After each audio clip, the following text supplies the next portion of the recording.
What happens when the top player goes rogue? Well, we're about to find out in today's 6 versus 6 Gap Epic. Looking forward to bring you this one because I think it's the second time we've had a Gap this year. So let's get right on into it. There are 12 players. The balance is 8,088 per team. I think this is the first time ever on the channel the entirety of the player totals on each team is an exact match. So we'll see if that makes a difference.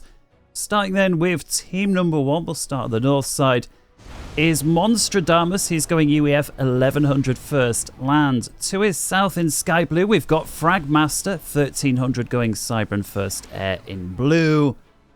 Further below in yellow, we've got Elfish, a 1400 Seraphim going first land as we cross the river to the southern half of Team 1. In orange, we've got Robo Danny, I beg your pardon, going first air as Cybran.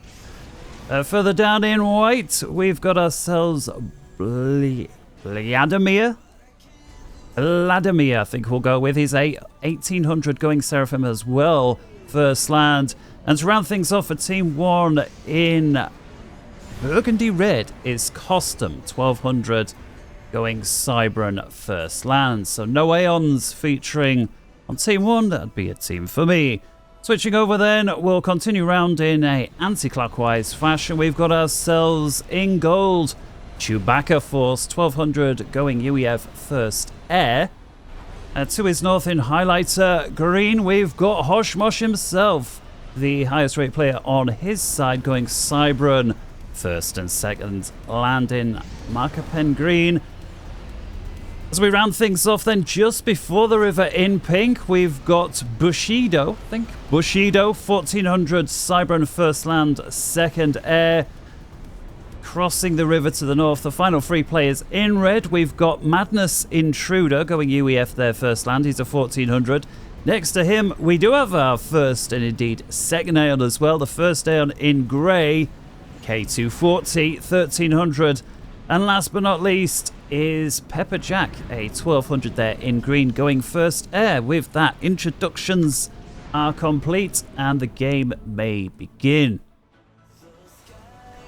Most of you will be well aware of this map. You'll either love it or you'll hate it. Dual Gap Adaptive allegedly is a 20 by 20, but as we said before, it's more like a 20 by 10 large black bars.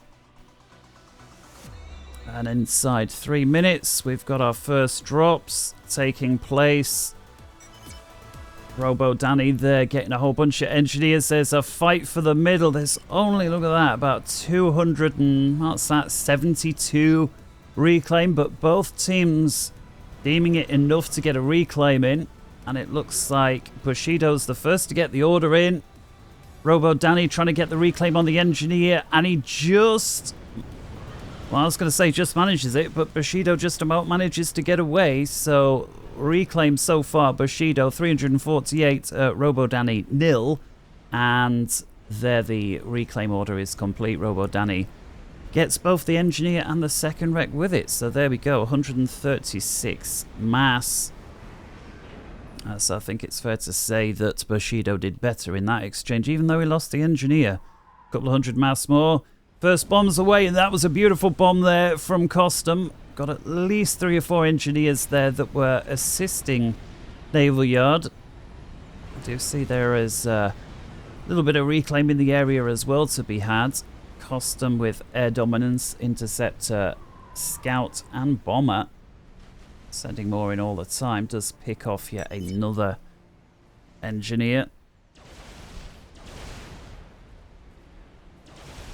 Can't believe we're already in October, guys. As I sit here recording this, it's just gone 5 o'clock on the evening of the 5th of October. UK time. This was also the day this game was played. It was played earlier this morning. Summer didn't last long. It's time to moan about the lack of sun again. I'm sure somebody somewhere's rolling their eyes. Maybe they've got a girlfriend in background saying, I can't believe you're listening to this thing again, but he's right about that thing to do with the sun. He might not be right about much, and I'm sick of that game, but yeah, we missed the sun. Let's have a quick look at the team breakdowns then. So Team 1, that's what we see so far. They've got their half of the map, and Fragmaster, the first one to venture into no man's land, and it looks like he's going to get it as well. We take a look at the Team 2's point of view. Nobody going that far. We did see the adventure a little earlier on, but that was not to be successful. Robo Danny got the reclaim off. There are still these reclaim clubs to be had, and at 5.5 minutes is a little slow compared to some of the openings that we used to do. We see there Madness Intruder. I mean, he's certainly got there first. He's only got one engineer in the mix, but we can see by the differentials there on the reclaim that that's already responsible for nearly 200 mass. Although Elfich going to make a difference there with 4 engineers. Let's have a look actually how much mass this one. Well, 442 as we see it there from Madness Intruder, so well worth it.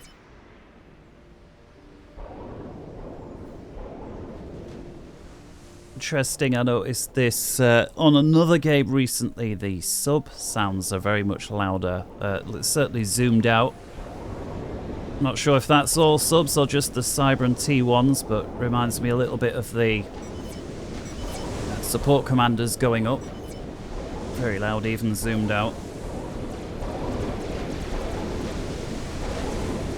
Unfortunately for Bushido, he's got nothing but a frigate in the area to deal with the 2 subs. Third one rolling in now from Robo Danny. Bushido does have a single sub coming up from the rear, but 3v1 never a good thing. Meanwhile, further north, K240's base of operations getting overrun thanks to Fragmaster's Mantis.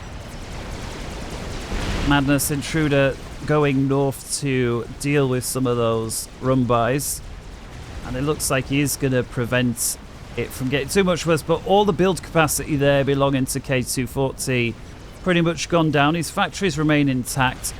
He does, however, have a commander up front, the Aeon, putting down Oblivion turrets. Now Fragmaster's trying to get a Tech 2 upgrade, maybe a little ambitious. I mean, he's going to want to assist his commander here or think about cancelling. Instead he does now go to assist after reclaiming.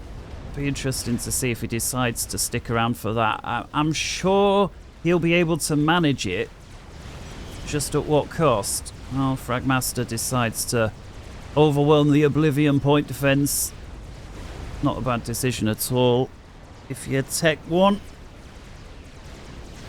Oblivion may be able to one-shot anything at Tech 1, but its rate of fire is going to hold it back. Actually, Fragmaster, regardless of that, does cancel anyway. Moves forward against the enemy commander despite being bare. K240, who's only got Tech, is now going for the rate of fire upgrade. That's going to go very quick, seeing as he does have the Tech. Madness Intruder assisting also.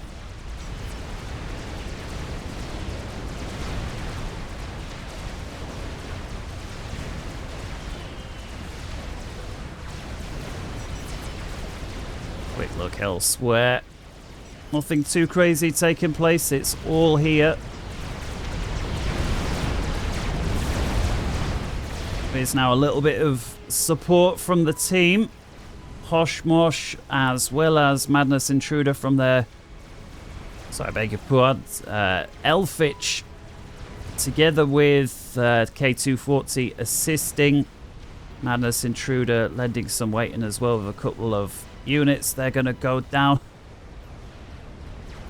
K240 did get his rate of fire upgrade, is now putting Tech 1 point defense down. Realizes they're better when they're getting flooded with Tech 1 units. Fragmaster knows that he's retreating.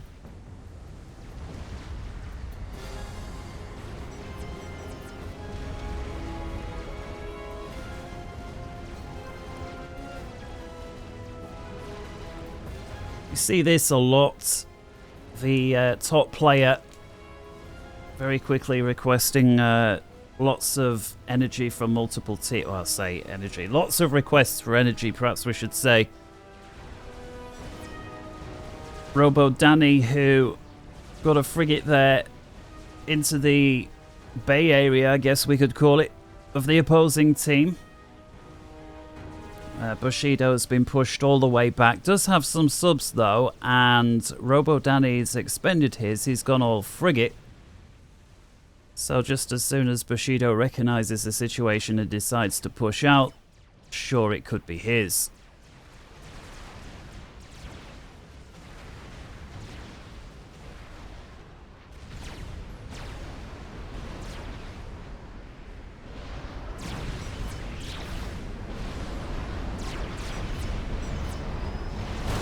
Ouch. Our luck is that the first round of artillery takes out, what's that? Well, apparently 4 kills, so 4 mobile missile launchers. Look like 3, may have been 4. Either way, when there is a bit of randomness assigned to the weapon, it's always unlucky. Madness Intruder. Sitting quite comfortable though. He's gotten a shield on, he's got a stealth gen. Let's have a look what difference that stealth gen makes. Well, there you see it. It's pretty much perfect at the moment. The only units that the opposing team can see are the buildings that were already scouted. And so the artillery unable to fire on what it can't see. Drop getting picked up there by Costum. Navy still looking in favour of Team 1. And as we get towards the 12th minute then, just some minor raids here and there. I like this move here. 3 subs from Bushido. He might not have enough to win the engagement, but he's got enough to send round the side and cause a problem. Actually picking off frigates. And as long as these subs can be... well, as long as they can work together versus the enemy sub, they should win. Although Robo Danny quick to respond with a Tech 1 torpedo launcher. We've also got some torpedo bombers from the sky there. The escapades of Bushido over, if just for the moment. Yeah, so let's have a little look. 12.5 minutes. Ecos overall, Team 1 on the left. What's that? About 50-60 mass per tick ahead. Numbers going back and forth all the time. If we take a look at the totals, they are indeed ahead. They're going to be the first to reach 250,000 mass across the team, which is a small advantage. Currently around 4% or thereabouts. Team 2, 10,000 mass behind.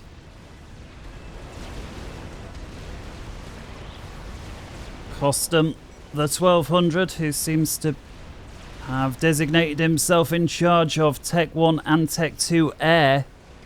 Doing so very effectively, moving in with torpedo bombers now. K240 is in pursuit of the torpedo bombers. Costum, who was guarding his torpedo bombers rather than going after the immediate threat, but nice pickup there. One of the naval yards going down now, some of the frigates as well. We've got Robo Danny, who's been able to take out the build capacity, and down goes another naval yard. And suddenly, Team 2 are all but out of the drink. Just 3 subs remaining. That's going to be able to deal with the frigate, but there's still enemy torpedo bombers overhead. The last 2, it may be. This very heavily damaged naval yard here, that would be a target worth having. Although I think the time for it to have taken place has now run out thanks to Chewbacca Force, who's got ASF in the area now in enough numbers to cause an upset. Chewbacca's also scouting on the far side. Meanwhile, in the middle, still been quite a lot to and fro. I mean, there's an awful lot of wreckage there from these guys, but no forward base has really shifted, even if they have been probing one another for a while. Mass Intruder, it's a bit of a one-trick pony with a mobile missile launcher, a couple of mobile shields. is of course quite difficult to defend against, but mobile missile launchers not the best at defending themselves against enemy units. Should Elphich wish to push, although Madness Intruder does have a 2 or 3 point defense under those shields, so it's not all open goal. Let's have a little look. What sort of reclaim have these guys got? Do it just on the trees. This guy, 3,200 energy, 600 mass. This guy over here, 5,600 energy, 780 mass. So these engineers more than paying for themselves in what they cost and creating quite a lot of income for the respective players. So useful in the early stages, as I'm sure you're all aware, but it is interesting in the replay mode just to see by how much these units gain. Ones arriving on scene more recently, you see, having only just paid for itself economically, but everything from this moment on profit. Fragmaster now breaking up the monotony as he comes forward with a huge wave of T1 bombers. I love that, and look at all of those engineers that have just gone up. Follows the attack up with land. That was a well-timed attack. Elphich providing backup as well. Let's take a little look what this looks like close in. We are just at the T1 stage. Usually we see this later on in the game, but still worth to see that there are these effects at the T1 stage.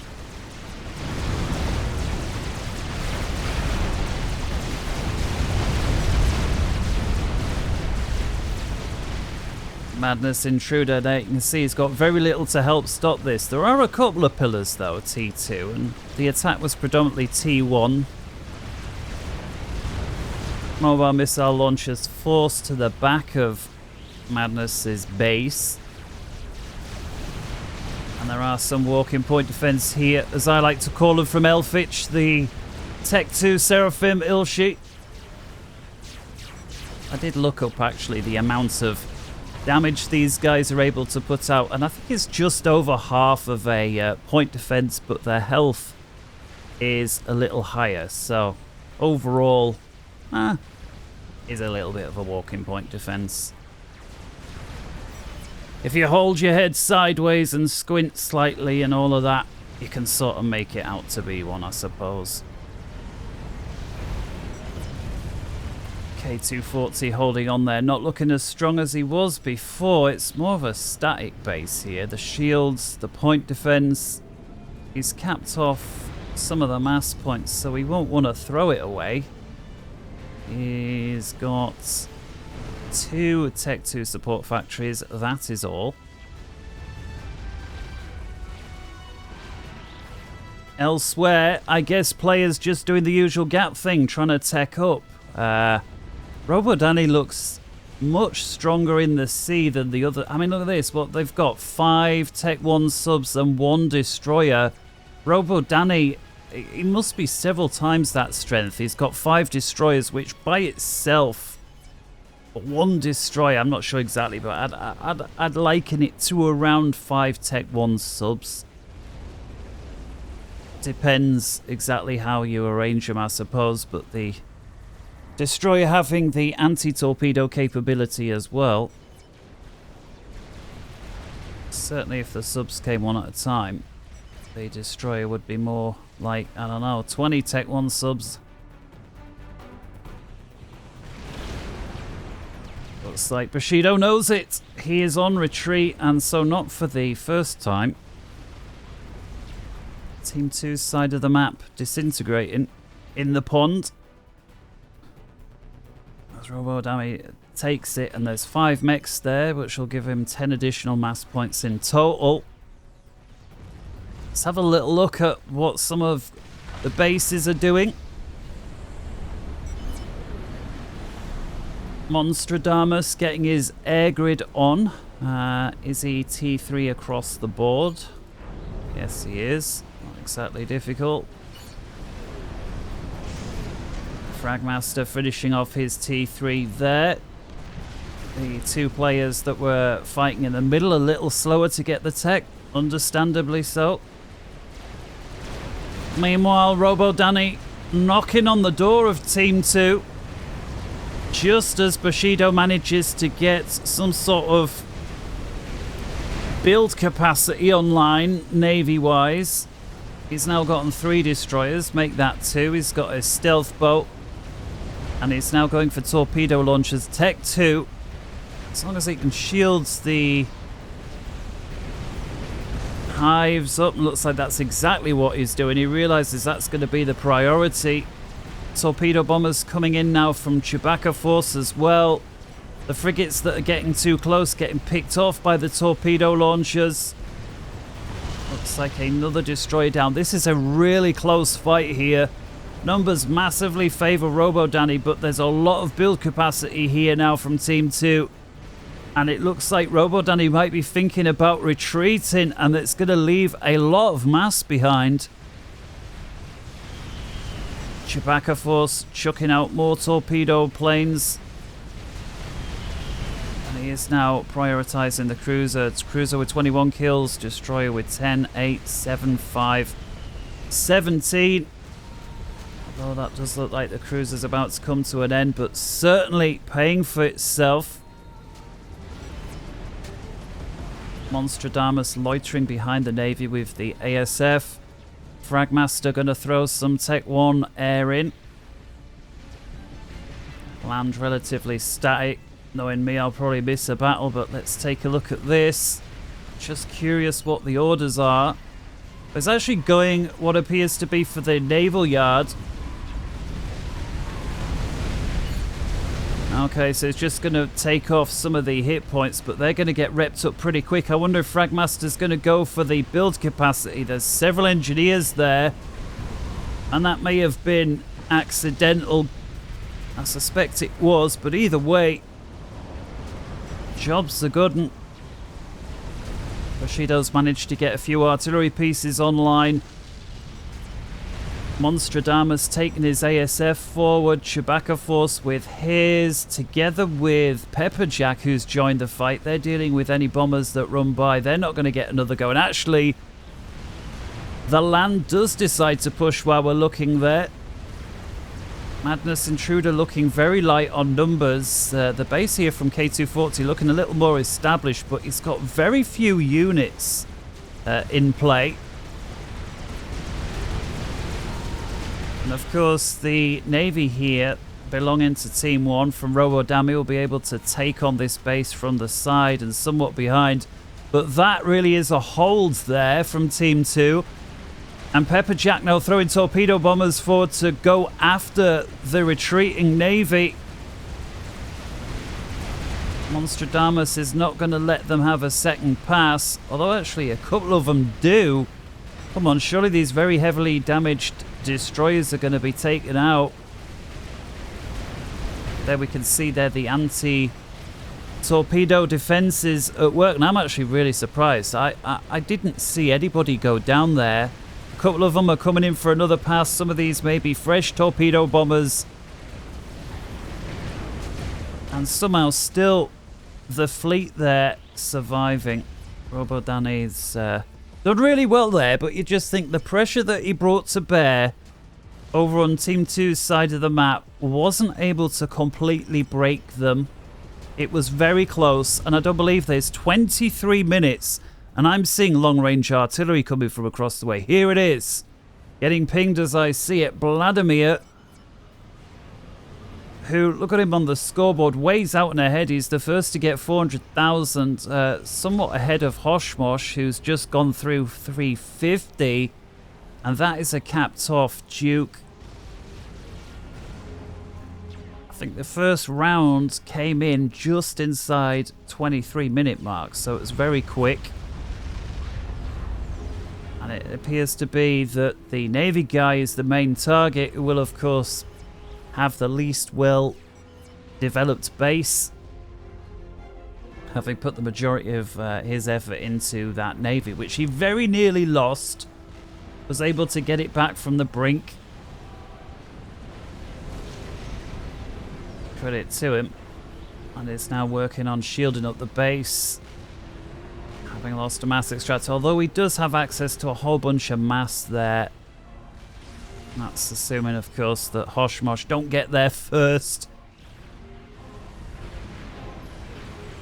K240 now contributing with a couple of destroyers and a cruiser of his own.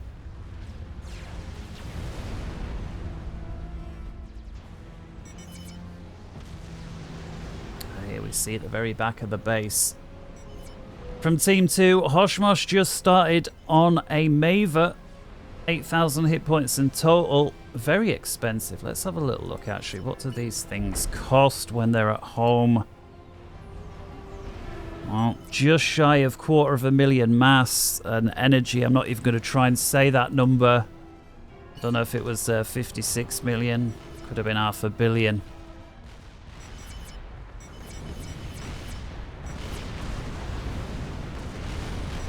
Well, Madness Intruder and Team 2 in collective might have been a little light on units, but they've put that right with a Fat Boy.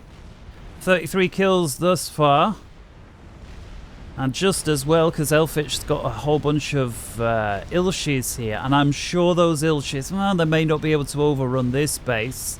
K240, confident it's going to hold. He's teching up his mass points to Tech 3.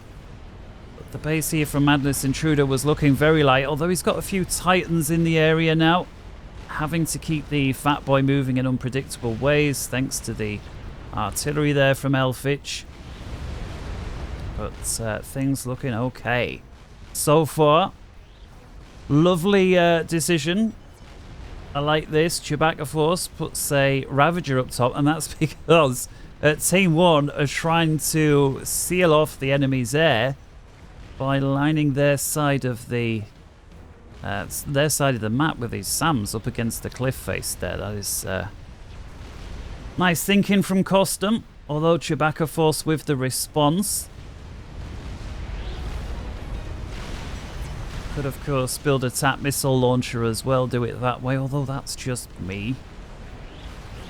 I was always fond of the TML. Some players used to think it was a bit of a cheap, underhand way of doing things, but... Oh, Fat Boy there. Look at that, managing to pick off a couple of artillery pieces as the shield buckled. May even get a few more here, but there are 2 rounds coming in, one of which just connects. The Ilshis are absolutely determined to get that Fat Boy, but then run into a wall of Titans, and with it they decide to back off, but I suspect it's too late regardless. They're going to succumb, and again, you may as well not leave the reclaim directly inside your opponent's base if you could at all help it. Fragmaster with a whole bunch of spam further north. There is a single harb as well as a couple of obsidians there trying to deal with it. And if this harb, is there any artillery there? Actually, no. So there's no micro required here. I'm sure these harbs will be able to deal with all of that spam.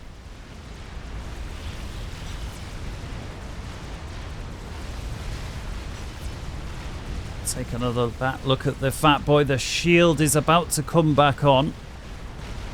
And somebody... Is he making use of the mobile factory? Apparently not. Madness Intruder, though. What's that? 85 kills so far. Somehow, Elfich has been able to secure this area with more artillery coming in all the time. Some torpedo bombers coming into the area, flying right over the top of the Fat Boy. And a megalith coming in. So just as Team 2 breaking out of their bay with a Tech 3 Navy. We've got a battleship there with a couple of Neptune battle cruisers in tow. Fat Boy is protected with some mobile shields, but may want to run as the megalith continues to approach. And the forward base here, the outpost from Madness Intruder, I suspect is about to go down.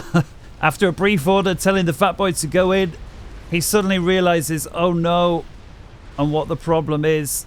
Fat Boy is on retreat. The escorting units go down. I like the decision here to send the Titan forward. Hopefully try to distract the Megalith, but it didn't work. Megalith did go down to about half health, so there was that huge wave of Corsair fighter bombers there from Fragmaster, helping the Megalith deal with what little is left. Let's have a little look. Meanwhile, we've got a stat over here from Vladimir with 6 kills so far. The Maver is just over halfway done from Hoshmosh. Bushido together with Madness, both of which working on Navy. Madness, of course, assisted with the land, but it looks like those days are over. He does have a pretty good Navy, though. Although Vladimir also with the experimental aircraft carrier. Nice move here from Bushido as well, just taking a single Navy unit. Going around the side, picking off what can. You see this entire SAM wall that we had, thanks to Costum, has been taken out. I guess in large part by the battleship. We also saw the Ravagers and the artillery up here. This Ravager actually with 17 kills.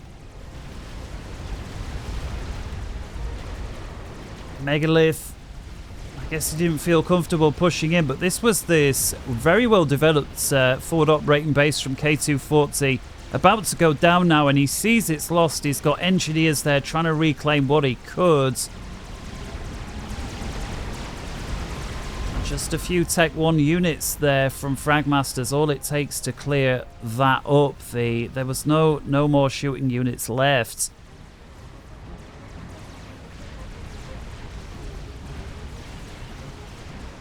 We got here a large bank of torpedo bombers making their way across. Monstradamus looks comfortably in control of the skies. He's patrolling above halfway, quite lazily there, happy to do so. Costum now moving in as well on the assist. And it looks like round 2 of this Navy fight underway. So we saw Team 1 that pushed Team 2 all the way back. Team 2 were able to hold on, counter-attack some, and now we've got the counter-attack. And here come the torpedo bombers after pretty heavily damaged battleship there. 22 of them to be precise.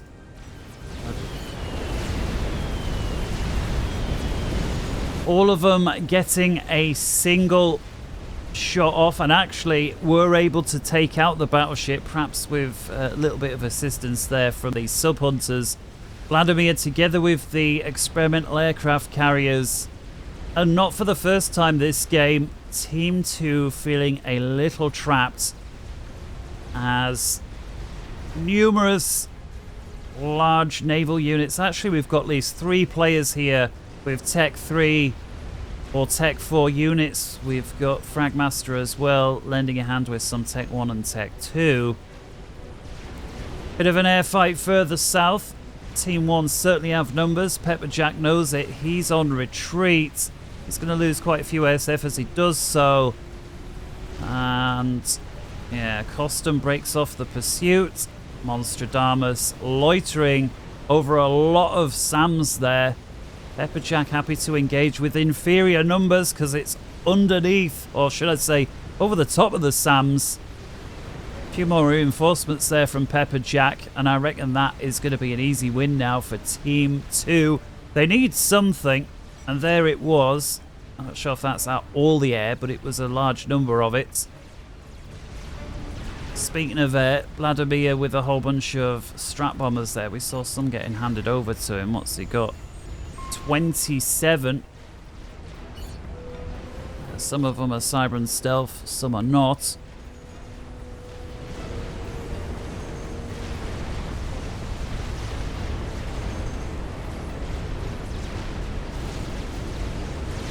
Vladimir also pressing in there with the sub-hunters. Yeah, and Team 2 pushed all the way back. Now there's an awful lot of pings going down here. I can only assume that Team 2 know what time it is. Monstradamus trying to lead the strats. Yeah, there we go. Chewbacca Force together with Pepperjack, both of them moving in.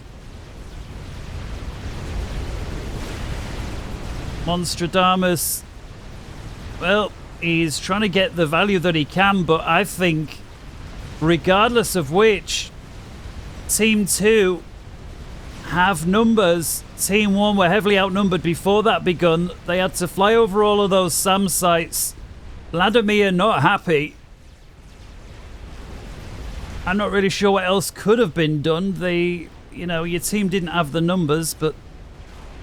And I think that is the Maver online. Indeed it is. It's already got 37 kills. Hoshmosh. It's like he's prioritizing the air grid from the two opposite players. Just as Team 1 are really breaking through. I mean, look at this. Sub-Hunters getting deep inside the enemy's area. We've also got a Megalith here from Elfich that's crawled out the water. I love the way that you can hide experimentals in and amongst the Navy. Be easy to assume it was a sub or some other unit.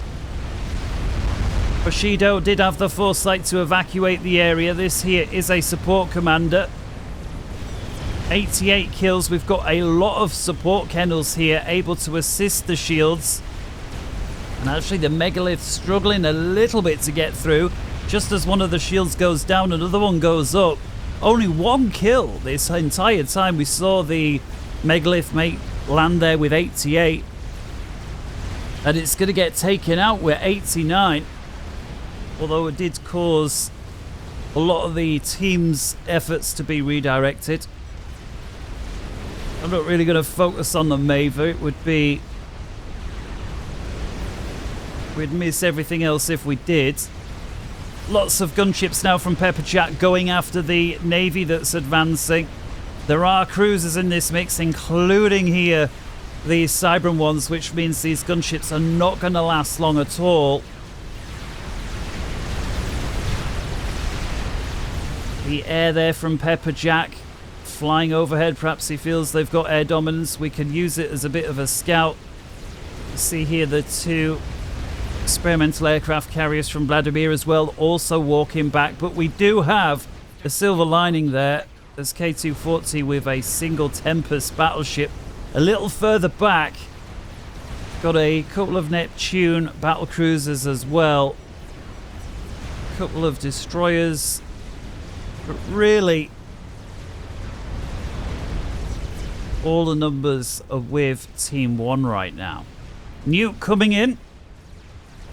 Also from Team 1.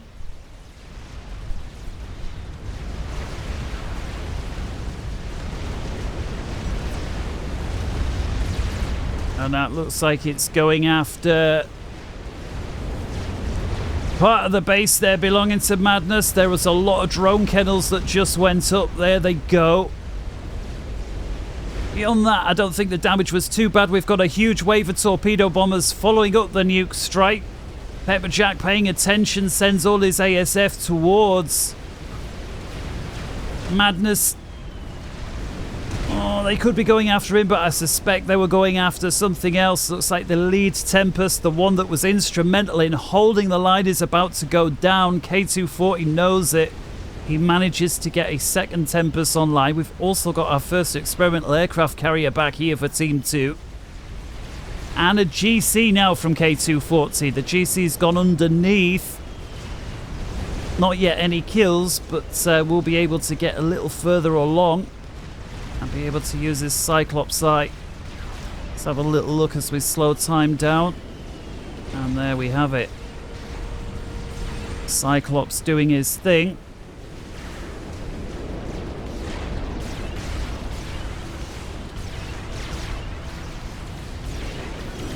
Is eating some of the battleship fire, but don't forget, while the battleships are shooting at the very high health GC, they're not shooting at other targets. One of the battleships there going down. Let's restore normal view. It's also given Hoshmosh time to get a Fat Boy online. Fat Boy able to put the medium to long range barrage of fire down. I think the battleships can slightly outrange your Fat Boy, but Fat Boy able to put a lot more down. GC there retreating with 3 kills, but they were very important kills. Tempest back here also to be joined with a second momentarily. We've got the battleship back here as well. I do like the way that players are not throwing away their units. Yes, the situation's desperate, but they're not just sending them forward into a battle they can't possibly win. I have to say that Team 2 playing a little more cohesive here.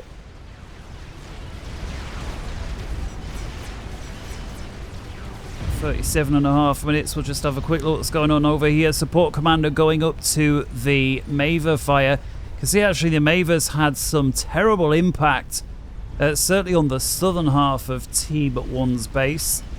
Team 1 looking very strong in the middle. And certainly looking strong in the Navy, although struggling to crack.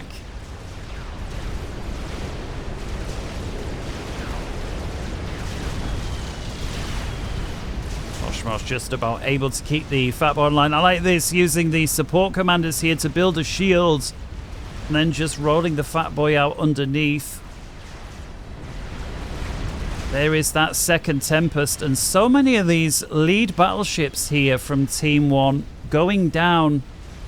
I don't think they're getting too many kills either. I mean, this one here with 3 kills, this guy with 2, this guy with 1. And there we see more example of this. Credit to Oshmosh for this. Walking out with the shield. If the guy in charge of Sats notices the shield being built, he could have targeted that, but he doesn't.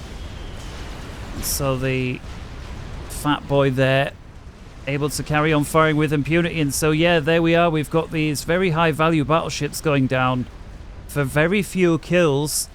We've got the experimental subs here. Also from Oshmosh, we've got the Tempest battleships a little further back. I think K240 can afford to send those forward a little bit now. And so much reclaim that I dare press the button for fear of crashing the computer. So 39 minutes, 39 I beg your pardon, 39 minutes, taking a look at the live incomes. Team 1 way ahead. 2.4 versus 1.6 K per second. That's around 800 mass for those who it's getting late for. Team 1 are going to hit about 3.5 million, just as Team 2 hits 3 million. Oh, Monkey Lord crawls out the sea there, going after the Fat Boy. Didn't quite make it, but certainly gave Team 2 a fright. Well played. Let's have a little look back here. Maver's about to be joined with a Sat Novax. Maver with almost 300 kills now. It's that in mass. 417,000. So, more than paid for itself.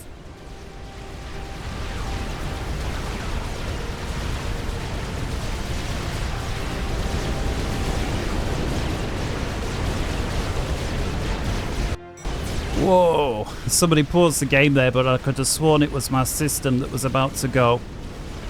It's happened before, actually, when I've casted a game and the whole thing's crashed. I think Faf crashed once or twice. I'm not always over the moon about it when it happens. Wow. Let's go back to full speed.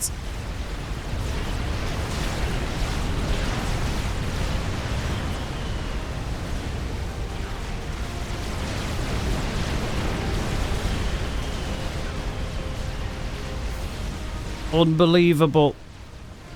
Unbelievable. Somehow, oh, look at that. Costa was trying to get some strats together. Pepper Jack on the ball. Sends his ASF out to pick him up. That was a costly mistake.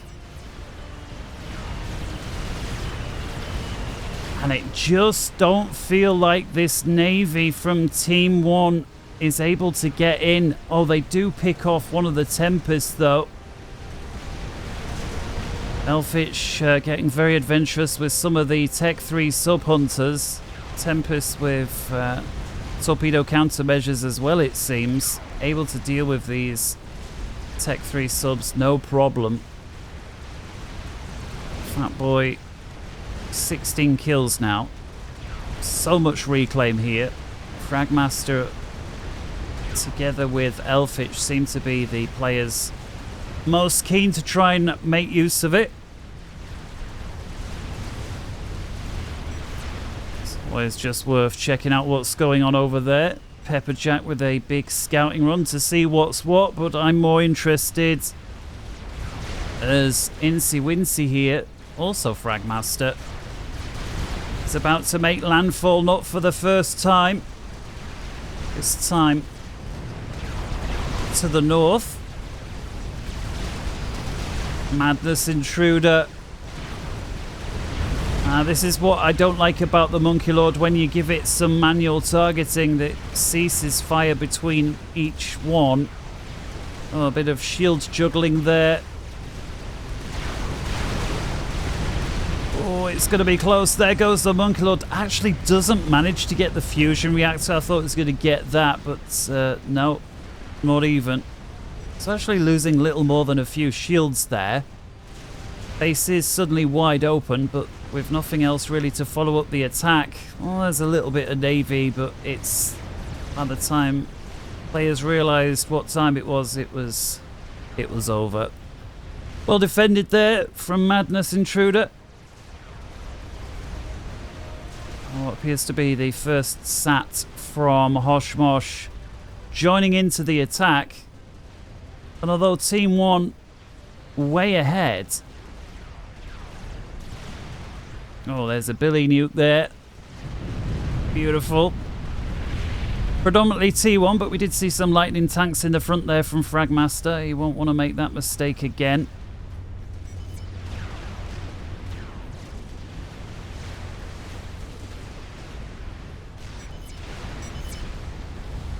Team 1 have got to come up with something to stop this Maver, as it directs its wrath towards Monstradamus's base. Look at these crazy mass fab farms. Let's have a little look, actually. If I just select this one. 90. So that's 90 mass underneath each one of these shields. Of course, explosive as hell. Doesn't take much to make them all disappear. Look at this. Isn't this indicative that somebody is trying to teleport?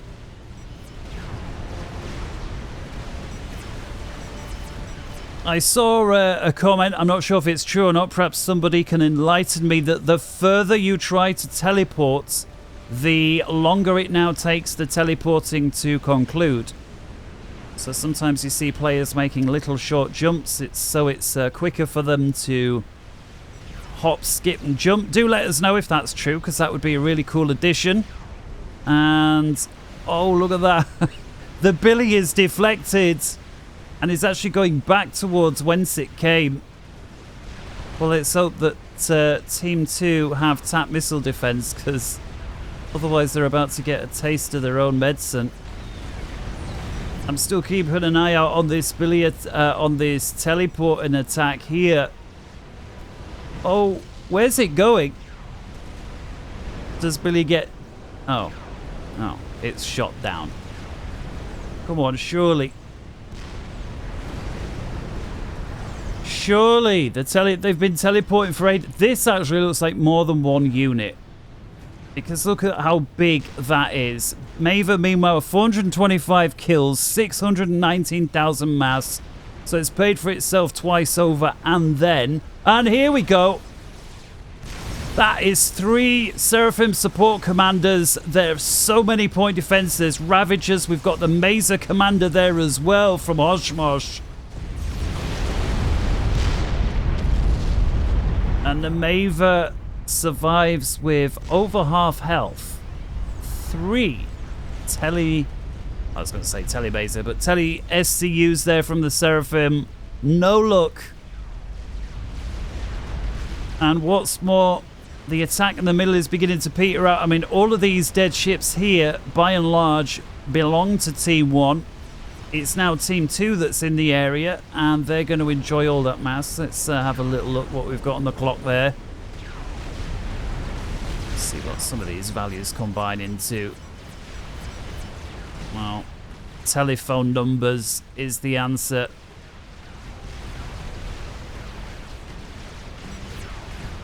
And so we're 45 minutes in. It is difficult to see how this game can be an epic and then some. Of course.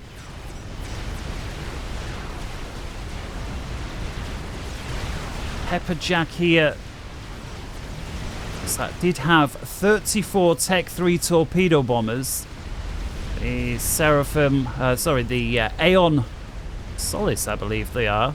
I'm not sure entirely what their objective was. They seem to sort of show up onto the scene and then loiter, although the second lot of torpedo bombers with a few more cohesive orders there. Oshmosh. Well, Maver together with Sats. Maver crack the shield. The Sats can finish off. I'm not sure if the combination of Sats and Maeve will be able to take anything out.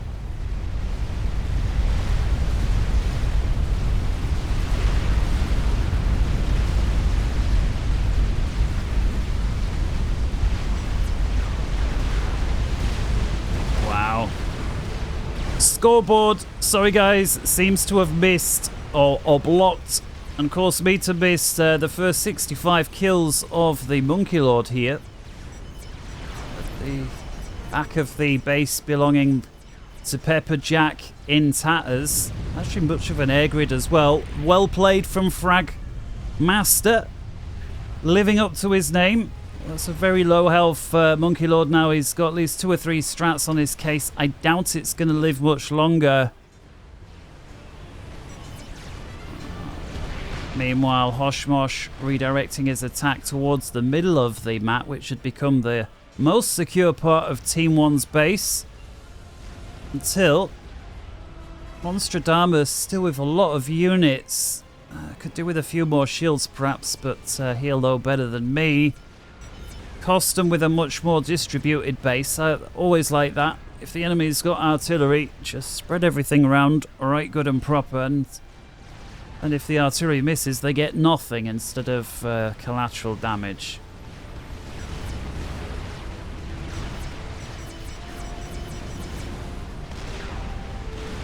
Attack missiles here being fired. Sneaky little forward base there from Fragmaster as well. So yeah, Team 1 have pulled back. Unsurprisingly, they were able to break through. Team 2, specifically Madness Intruder, enjoying a lot of that reclaim. As well as the support commander here belonging to Hoshmosh. He'll be able to make good use of that. Although Hoshmosh there, shields going down, getting more mass than he can afford to spend. 3 Monkey Lords, meanwhile, further south from Fragmaster. Well, keep them moving then, don't stand there all day. There we go. Chewbacca Force did have a few Ravagers waiting for them. They were able to partly damage one of the Monkey Lords, but they're still going. There's a whole bunch of Sams here. And Robo Danny, I suspect, was the first player just to have been taken out. Of course, it says he control K'd himself. It's possible. Oh, no, I don't think so. There were too many units under his control.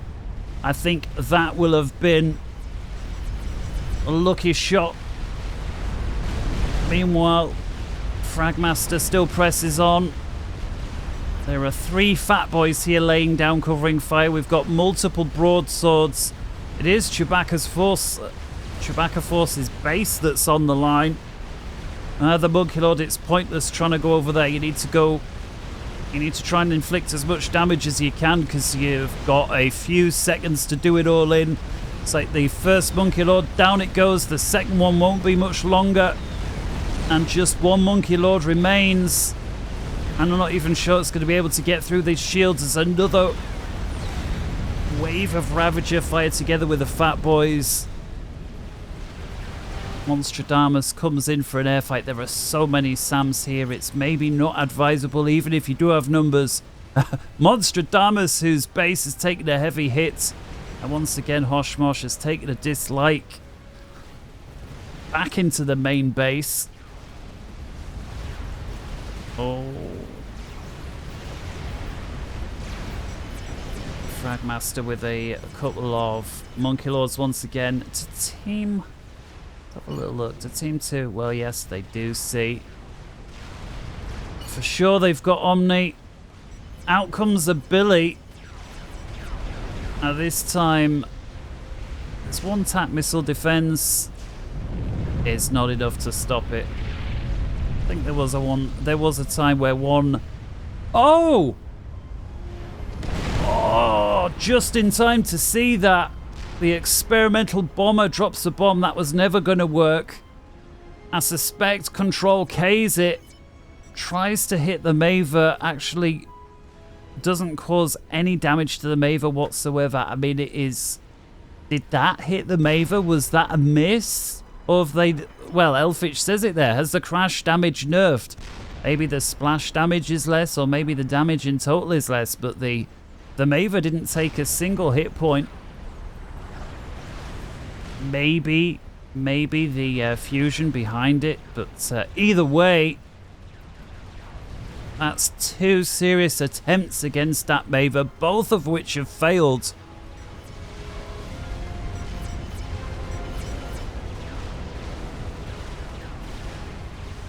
Monstradamus still looking comfortably in control of the skies, despite his base being damaged in all sorts of ways. Cost them as well. That's the 11 and the 1200 in large part responsible for that. Fragmaster, his base is still there. He's still in control of the middle and is once again trying to break through the northern side of Team 2. 2 Monkey Lords, both of them are heavily damaged. There is a GC, however, in wait, so they're not going to last too much longer. We also see the strats overhead. One of the Monkey Lords going down. I think we can afford to be cinematic here. There's not too much that it can do. A couple of Sams maybe. Runs into another GC. We've got the Tech 2 point defense as well. Monstradamus. It's unclear if he's going after these torpedo bombers or just the 2 strats, but either way, it was an expensive flyover with all of those Sams. Team 2 have broken out. Actually, very little to stop them, should they wish to continue to press.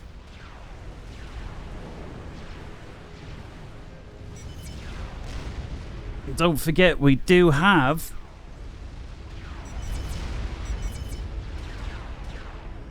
the ultimate double cross still to come, which is great actually, because when I heard about it, I'm thinking, this game's over. How can it possibly last, well, even 5 minutes? Let alone any longer than that.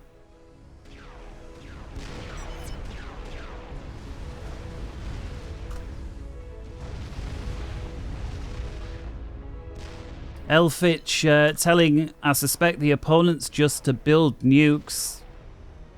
I guess he wants it to be over. Of course, they're being tickled to death with these sats. I mean, credit to them. They know how to deal with it by spreading out the base, but must feel like they're just prolonging the inevitable agony at this point. K240 pushing out on land and sea. There we see another experimental bomber from Elfich coming on. We've got here 3 GCs running into 3 Monkey Lords into the forward base.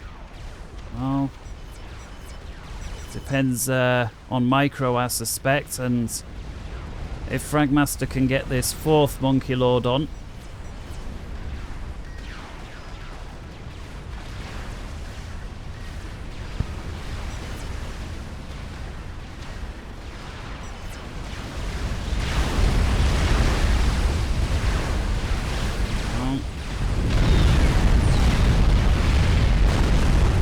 K240 was able to bring all of his GCs to bear at the same time. One of the GCs goes down, 2 of the Monkey Lords have gone down, a 2nd Monkey Lord is online.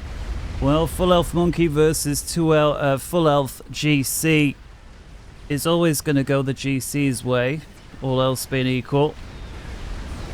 K240 bombarding the shore with a mixture of T3 and T4 battleships. And Team 1, who are still ahead on score, still ahead supposedly on mass as well. That ain't going to last much longer. I mean, if we take a look at the totals there, 6 million versus 5 million favouring Team 1. But in any other regard, doesn't look at it. If we take a look at Team 2, they've killed 3 million and Team 1 have got barely half that.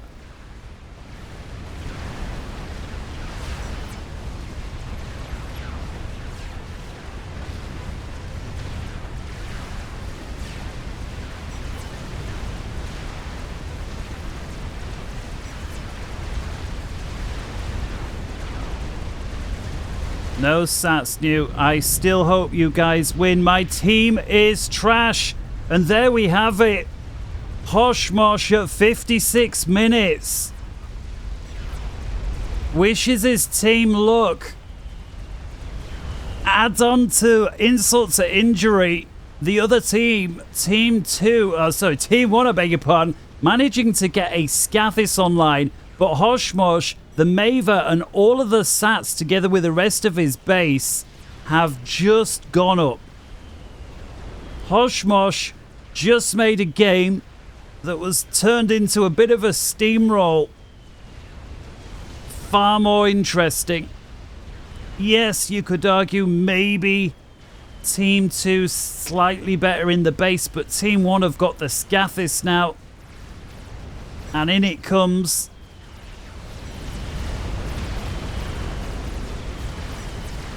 Team 1 have also got air control. Although, I don't know, Chewbacca Force making a play for it. It's going to need Monstradamus to be paying attention. Elfich with yet another experimental bomber. Oh. It's unclear if that one hurt his teammate more than the enemy. Oh, experimental bomber going for the enemy commanders in the back. Hoshmosh, I think, spilling the beans a little bit. All 4 in the water bottom right. Hoshmosh telling players in global chat where his teammates are. One of the bombers shots down. One of the commanders there with 100 hit points. The shot down bomber connects with the commander. The chain reaction to the 2nd heavily damaged commander. And with it, 2 players in as many seconds are suddenly out from Team 2, who've also lost Hoshmosh moments before. And a team that was all but out as we approach the mark of epicosity are all but back in it.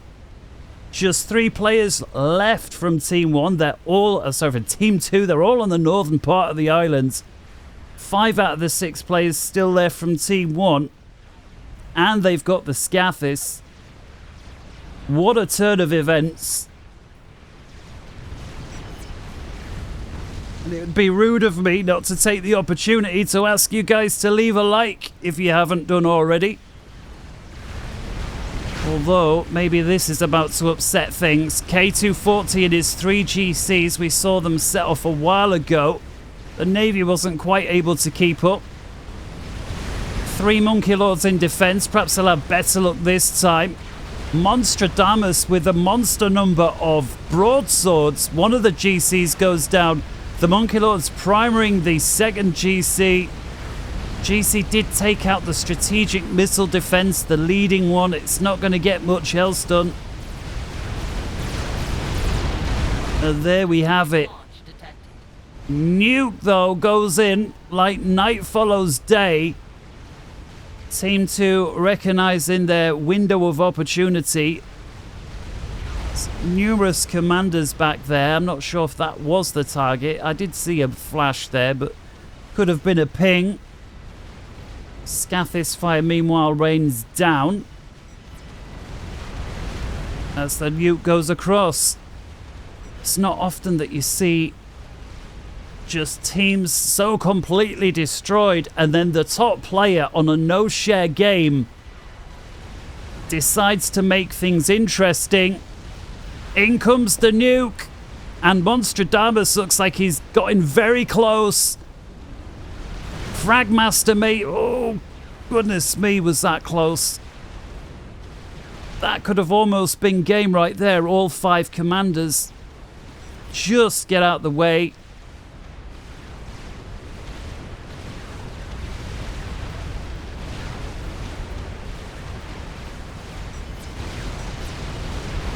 GC from K240 without escort. That's getting picked up. Monstradamus, who is somehow able to just keep producing out. I suspect it's because he's got so many support commanders. The energy that they're producing on the Raspberry set, able to fund the majority of the air.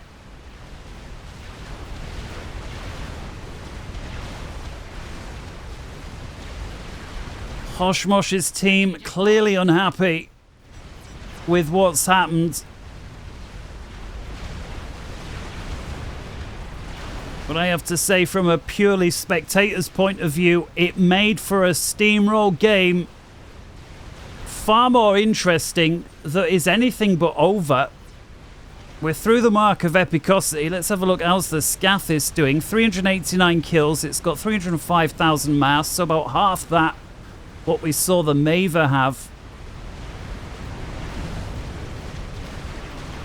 But of course, the entire southern side of Team 2's base is missing. In comes yet another nuke, and this nuke may be about to upset things even further. That's surely going to bag itself the... Oh, the nuke defense was like 98% complete as well with the missile. So much build capacity. The Scathis itself.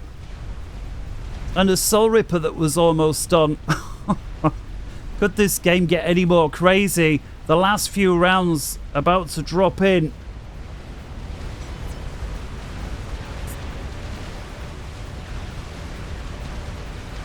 What a game. Madness Intruder. Oh! Madness Intruder. The UEF Billy tele-billying. Actually, Hoshmosh called out the tele-billy. And there we see the order to teleport. And I suspect, yes, look at this. We've got numerous waypoints, thus making the teleportation process much quicker. I do like that addition. Makes for a more interesting decision on where to teleport. Bit of a gamble. Do we go long range and give people notice? Do we go short range and risk getting picked off? Meanwhile, Monkey Lord's over here running into the spam there from Mass Intruder, also living up to his name. I mean, there's a lot of units there. The Monkey Lord also very good at dealing with spam. Strategic launch detected. Mass Intruder able to get home. Another nuke out just as the 2 Monkey Lords, well, they were trying, but they couldn't get into Madness Intruder's main base. Another nuke out from Team 2. I think this was the area that 15-20 minutes ago we saw that Monkey Lord come in, where we caught the tail end of it. Pepper Jack since re-established. Pepper Jack's also taking the time to get to the other side of the Bay Area there.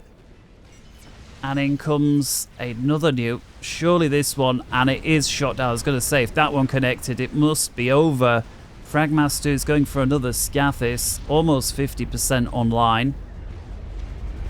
So if we take a look at the live incomes now, Team 1, 2,200 mass per tick. Team 2 down to just 560.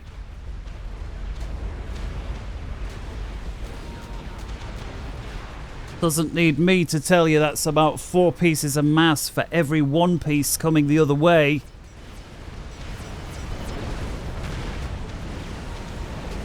That's just a ping there asking for assistance. Megalith coming in. Not always the best versus spam. In fact, that artillery may eventually kill it. 50, 40, 51,000 should I say, 49, 48. 46,000 hit points, 45, 44, 43. It's a very cheap and effective way to deal with it. 42,000. Lots of donations taking place.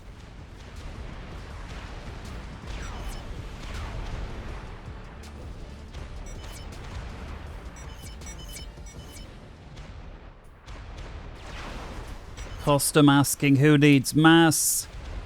Megalith down to 26,000 hit points. Income 4 strat bombers together with the artillery. 9,008, 6, 5, 4, 3, 2, 1, and good night. Tech 1 defeats Tech 4. Strategic launch detected. Out comes yet another nuke, and I think we can see it just from behind the scoreboard there. Once again from Pepperjack.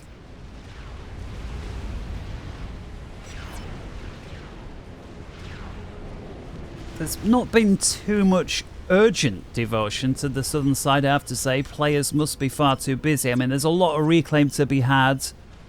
It seems that K240 is the only one trying to build stuff. In comes the nuke.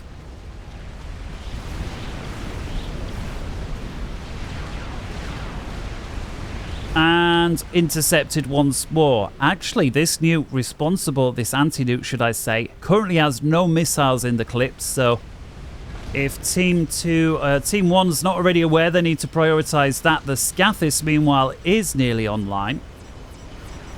Let's have a little look what's going on in the back of here. GCs for defense. There's the nuke launcher. More fusion reactors coming online. GCs and SAM for defense. We've got strategic missile defense going online as well for Pepperjack.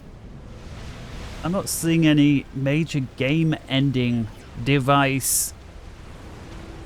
But we are seeing Navy now from Team 2. Once again led by K240. Got lots of support commanders here from Fragmaster, the Cybran who's going for the harms. Trying to keep these guys out. Leading aircraft carrier may have just gone a little too far. There it goes. But there are 2 Tempest here as well. And there's a bit of manual targeting versus the support commanders. Although the Tempest with their torpedo systems may not necessarily require the manual targeting. And here now is the Scathis, and I've just seen somebody teleport in. It's Madness Intruder with the Billy. The Billy must have been shot down. And Madness Intruder at 1 hour, 7 minutes, 43 seconds can go home. He, the red player, responsible for all this spam.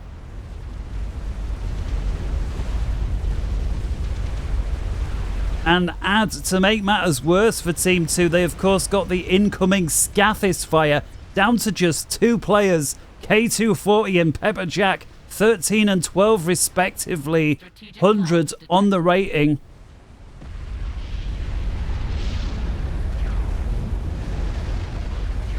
Although, Navy-wise, things mirror opposite of what they were, what was it, 30-40 minutes ago, when Team 1 was knocking on their door. Team 1 still with 5 players, don't forget. Oh, huge batteries of TML coming out now. Let's have a look. Oh, they're all defended. The cruisers, I think maybe 1 missile got through to the Tempest, but that was all. In comes yet another nuke. and the missile defense is not online. The nuke doesn't go for the base, but instead goes behind the base. That's surely going to bag Fragmaster. The question is, does Vladimir go down with it? No, he doesn't. Does take some damage, though. We've got a huge wave of torpedo bombers coming in here from 420, and I suspect they were going for the white player there on Team 1. There we see them. Did they get torpedoes away? Well, it certainly looks like it. And Vladimir down to half health. There is still a load of torpedo bombs overhead, and that's Vladimir down as well. Another 2 players in around 10 seconds, and suddenly the chances of Team 2 once again raised, as 2 of the 5 of their opponents that remained have gone, and actually all of the Navy has just disappeared. K240's got an opening goal. Yes, the Scathis fire. I say the Scathis fire. I believe the Scathis belong to one of those players they've just taken out. Well, what a comeback from a comeback from a comeback. I was told that Hoshmosh, the decision from Hosh, was a good one. And indeed it was. I have to say, regardless of what players may have thought at the time, it has made for a far more interesting game. And so we've got this very spread apart base from Costum, economics-wise in any case. Other than building more support commanders, I can't see what else it could do. To the north, we've got a lot of air production from Monstradamus. Question is, can he do anything but build ASF with it? I don't think it's worthwhile trying to go after this Navy. I think it's too late for that. Monstradamus, if he wants to stay in the game, best move. Let's have a little look over here. I mean, I gotta say, there is not a huge amount there. Yes, we've got some walls of SAMs, but only to the north. If Team 1 were to come into the south, they could do a similar thing that what we just saw with the torpedo bombers. We rarely do we give Man of the Match awards, or MVPs as some people like to call it, but I have to say, all things considered, K240 has played exceptionally well.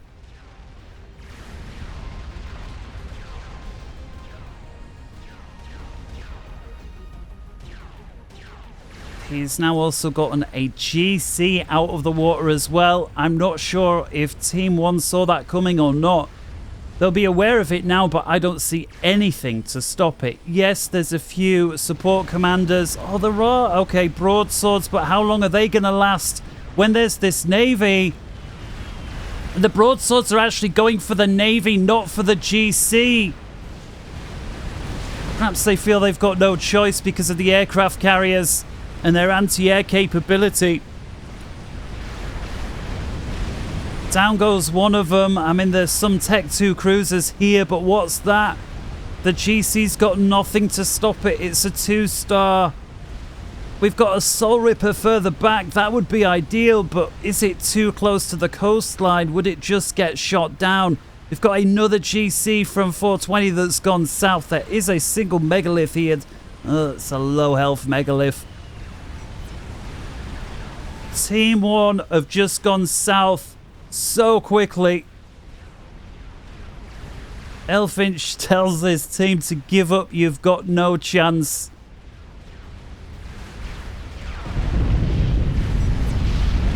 And there goes one of the support commanders. I'm guessing Monstradamus.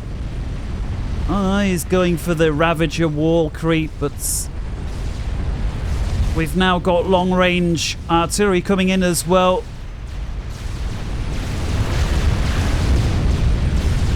The Aeon rain droplets of doom is a pretty artillery piece. Always remember that people saying it's should be considered like Tech 3.5. Talking about the salvation there, and I can see why you'd call it Tech 3.5. It might not quite be a Scathis, but it certainly seems a little more than some of them. GC there at 5-star with just 47 kills, 120,000 mass. Meanwhile, further to the south, the GC making its way towards Costum. Costum together with Monstradamus trying to stay alive for as long as they can. In comes the Scathis artillery fire, helping to take out some of the defensive structures. Costum throws forward his support commanders. The GC's got little else to go after. They're going to go down. Oh, they're trying to build point defense. Should perhaps try and shoot at the GC. But it's too late anyway. The artillery comes in. Monstradamus leaves. And with it, Costum and Elfich remain. Costum further to the north by his lonesome. If the GC spots him, it's over. Elfich, meanwhile, flying his way off-mapping a little bit there, it would seem. Or at least trying to hide. Perhaps Elfich thinks, right, I'm really going to make you work for this. They must have felt frustrated. I mean, it was a nuke and a half that picked off the two commanders, including the commander controlling the Tech 4 there, the Cybran Scathis. And what a game it was. I'll just speed things up a little bit. If you haven't yet checked it out, the 38th Members Cast went up on Patreon last night, so if you are a member there, do check it out. If you aren't yet a member, do consider joining us. You do help us out, put more time into looking for these games. I do love casting, but it is always hard to find really good games like this, so thank you for everybody who's already there supporting us. And until next time, oh god, he's hovering. Does he have like a stealth gen and enough mobile economy to remain hidden? Do they see it? Well, they don't see him. It's not often that we have to speed up the very end. Actually, let's see from their point of view. How long does it take Team 2 to find their opponent? K240 once again with the right idea, and there's one of them. Costum, who did build a stealth gen. He's got so much energy storage down here.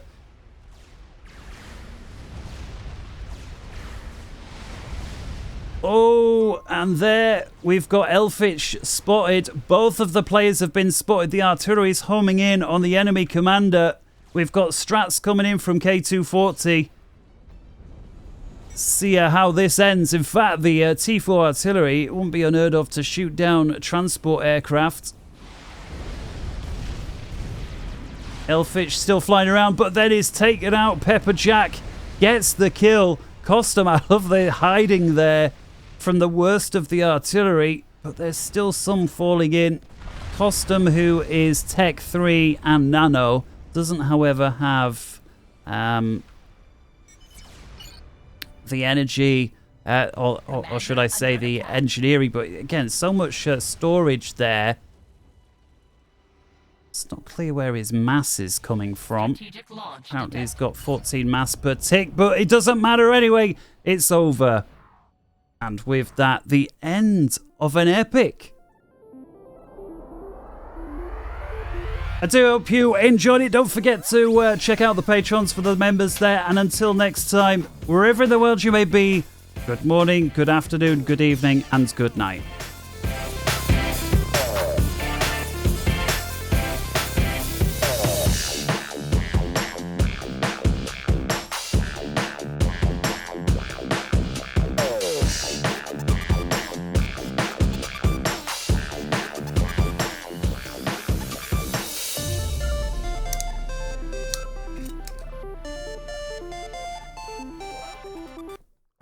Take care. See ya.